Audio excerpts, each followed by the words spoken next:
Hello everyone, today I'm going to show you how to add a friend to shortcut on your Snapchat. Some provide full guide.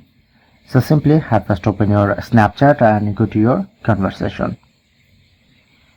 So follow this top bar showing you to new option. Press on to new.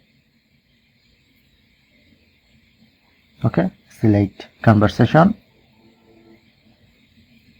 and press on to create shortcut.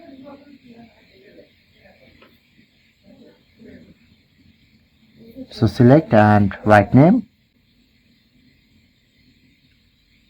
Press on to create shortcut. Okay, now successfully create shortcut.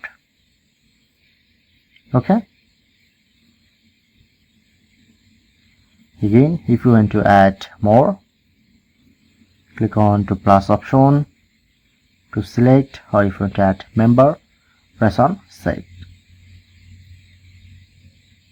Okay. Now successfully create shortcut.